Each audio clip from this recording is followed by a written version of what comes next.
Iran जंग के लिए किस स्तर की तैयारी कर रहा है, ईरान की आवाम खलीफा का हर कदम पर किस तरह से साथ दे रही है, ईरान की सरकार ने इसका वीडियो जारी कर दिया और ये वीडियो बेहद हैरान करने वाला है। मस्जिद में पुरुष ही नहीं, महिलाएं ऑटोमेटिक हथियार चलाने की ट्रेनिंग ले रही हैं और यही नहीं, ईरान के चैनल्स पर हथियार ट्रेनिंग को लेकर बाकायदा प्रोग्राम का प्रसारण किया जा रहा है। ईरान की सरकार यहां तक कह रही है कि यह आवाम के सेल्फ डिफेंस के लिए है और इसी बीच एक खतरनाक काम यूएई में हुआ है। वहां के न्यूक्लियर पावर प्लांट पर ड्रोन अटैक हुआ। सवाल है कि पश्चिम एशिया में कुछ खतरनाक होने जा रहा है क्या ये फिर से बड़ी जंग की आहट है?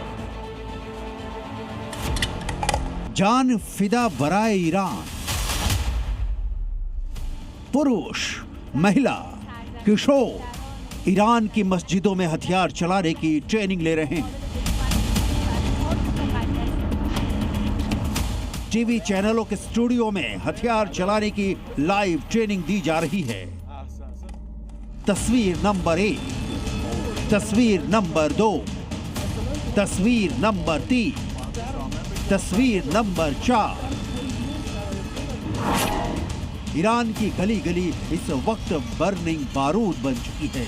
मुल्क की आबादी खतरों की खिलाड़ी बन चुकी है। देश के दिल में खून कम, युद्ध की ज्वाला ज्यादा उफान मार रही है। अब की बार अमेरिका इजराइल ने ईरान पर हमला किया, ईरान में घुसने की कोशिश की तो उसका मुकाबला सिर्फ ईरान के रिवोल्यूशनरी गार्ड्स से नहीं होगा। उनके सामने सीना चौड़ा कर खड़े होंगे आम ईरानी। ईरानी टेलीविजन ने इसे देश की रक्षा के लिए जनता की तैयारियों का हिस्सा बताया है, जिसमें करीब 3 करोड़ से ज्यादा लोग रजिस्ट्रेशन करवा चुके हैं। इस एक्टिविटी को जान फिदा बराए ईरान ऑपरेशन से जोड़ा गया है। इस अभियान का मकसद मौजूदा संघर्ष के जवाब में नागरिकों को एकजुट करना है। नागरिकों को हथियारों की ट्रेनिंग देकर उन्हें सेल्फ डिफेंस के लिए ट्रेंड करना है। ईरान ने मस्जिदों को ट्रेनिंग सेंटर में तब्दील कर दिया है।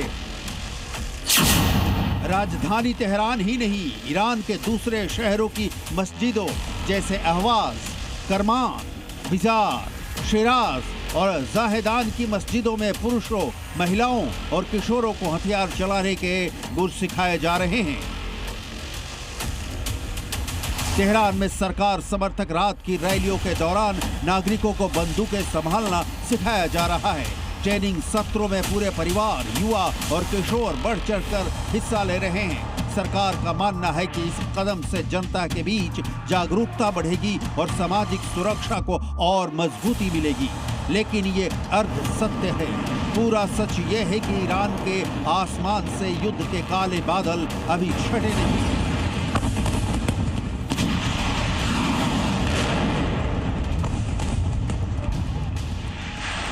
ये ईरान की आवाम की हिम्मत का ही नतीजा है कि 39 दिनों के भयंकर बमों की बरसात में भी चट्टान की तरफ अड़ी रही। खलीफा का यही खजाना है। इसी के दम पर अमेरिका और इजराइल की अल्ट्रा एडवांस ताकत के सामने ईरान टिका हुआ है और सिर्फ टिका हुआ नहीं है, सीज फायर के बीच हमले भी कर रहा है।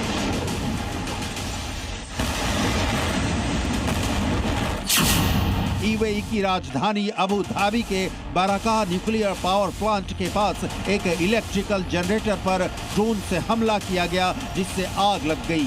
बाराका न्यूक्लियर पावर प्लांट यूएई का एकमात्र न्यूक्लियर पावर प्लांट है। इसे देश की ऊर्जा सुरक्षा के लिहाज से बेहद अहम माना जाता है। यूएई की ओर से अभी तक हमले के पीछे किसी देश या संगठन का आधिकारिक नाम नहीं लिया गया है, लेकिन ये समझना कोई रॉकेट साइंस नहीं कि इतने संवेदनशील प्लांट पर हमला ईरान की ओर से किया गया ही हो सकता है। इस बीच ट्रंप धमकी दे रहे हैं।